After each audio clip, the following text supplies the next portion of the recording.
নমস্কার, কেমন আছেন সবাই? পূজা সেল কিচেনে আরও একটি ডেইলি ব্লগে আপনাদের সবাইকে স্বাগত।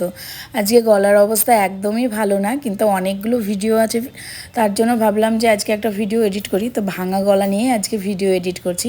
আসলে কালকে গিয়েছিলাম কলকাতায়, অনেক রাত্রিবেলায় গিয়েছিলাম, তো তার জন্য ঠান্ডাটা লেগে গেছে। আর এমন ঠান্ডা লেগেছে, দুদিন ধরে গলায় সারছে না, আর ভিডিওগুলো এডিট করা হচ্ছে না। তো আমি ভাবলাম আজকে ভাঙা গলা নিয়ে এডিট করি। তো কলকাতায় গিয়েছিলাম ডাক্তার দেখাতে, তাছাড়াও অনেক কাজে গিয়েছিলাম। তো ফার্স্টে আমরা গিয়েছিলাম রাজুদার পরোটা খেতে। তো ফার্স্টে চলে গিয়েছিলাম শিয়ালদা স্টেশনে। তারপরে যেখানে রাজুদা বসে সেই জায়গায় চলে গেছিলাম। এই যে হোটেলটা, মানে যে লজটা, এই লজের সামনে যে ব্যাগের দোকানের পাশে এখানে রাজুদা বসে। তবে আজকে কিন্তু রাজুদা নেই, কারণ আজকে রাজুদা গিয়েছে মদন মিত্রর বাড়ি, যেখানে রক্তদান শিবিরের একটা অনুষ্ঠান হচ্ছে, সেখানে গিয়েছে। আজকে আর রাজুদার দেখা পেলাম না, এত দূর থেকে এসে অনেক আশা নিয়ে এসেছিলাম যে ভাইরাল রাজুদার কাছে পরোটা খাবো, সেটা আর হলো না। তারপরে রাজুদা যেখানে বসে তার পাশেই কিন্তু অনেক জুতোর দোকান আছে, সেখানে সুন্দর সুন্দর জুতো আছে।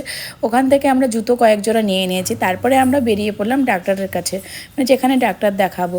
তো যাওয়ার পথে এই বাড়িটা অনেক পুরাতন, অনেক ভালো লাগলো বাড়িটা, কারণ ওই বাড়িটার ভেতরে অনেক গাছ আছে, আর প্রাচীর দিয়েও গাছ বেরিয়েছে, খুব সুন্দর লাগলো।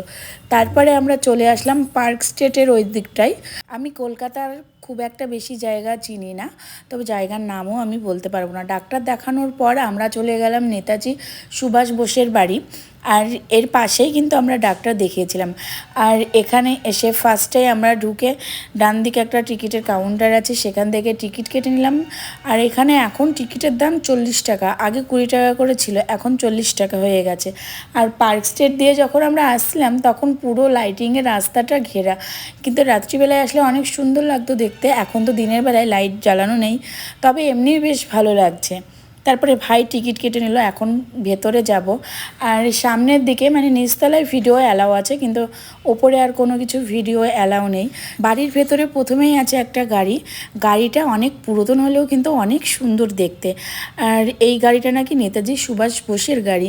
জানি না এটা ঠিক না ভুল, কারণ গাড়িটা দেখে মনে হচ্ছে একদম নতুন, কিন্তু দেখতে অনেক সুন্দর লাগছিলো। আর এই যে পুরো বাড়িটা অনেক বড় বাড়ি, আর ওপরে অনেক কিছু দেখার মতো ছিল, সেগুলো দেখে তারপরে আমরা বেরিয়ে আসলাম।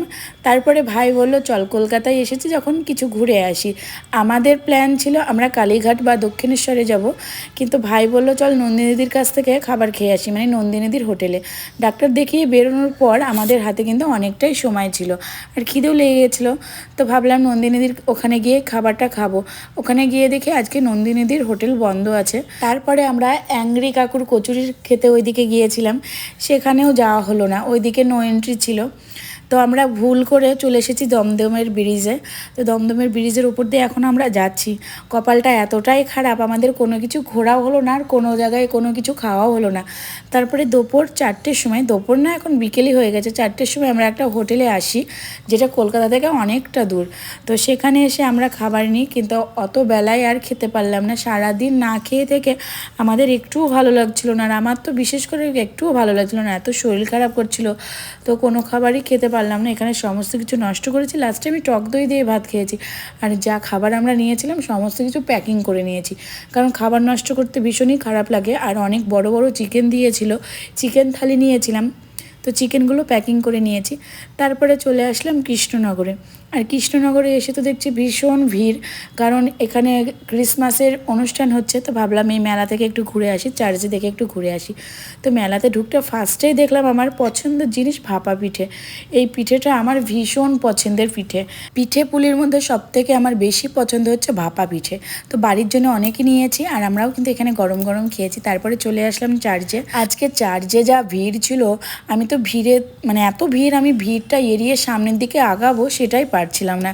আর এখানে এসে করিমপুরের অনেকজনের সাথেই দেখা হলো, আজকে বৃহস্পতিবার ছিল, তো করিমপুর থেকে অনেকেই এসেছে।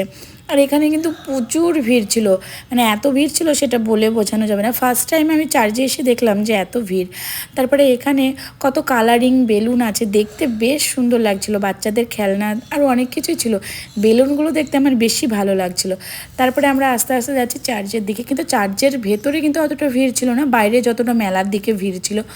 আর এখন চার্চ খোলা আছে, আমি ফার্স্ট টাইম আজকে চার্চের ভেতরে গেলাম।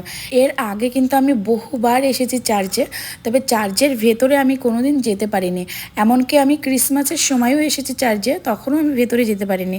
তবে আজকে কিন্তু চার্চের ভেতরে গিয়েছিলাম, পুরোটা ঘুরলাম, দেখলাম, বেশ সুন্দর লাগলো। আর এখানে ফার্স্টেই কিন্তু খুব সুন্দরভাবে সাজিয়েছে, এটা চার্চের একদম পাশে। তারপরে আমরা গেলাম চার্চের ভেতরে, তো ঢুকে তারপরে এখানে বললো যে ভেতরে ভিডিও করা অ্যালাউ নেই, কিন্তু অনেকে ভিডিও করছিল, তবুও ভয় লাগছিল যদি কিছু বলে, আবার অনেকেই বকছিল ভিডিও করার জন্য, তার জন্য ভেতরে আর কোনো ভিডিও করিনি।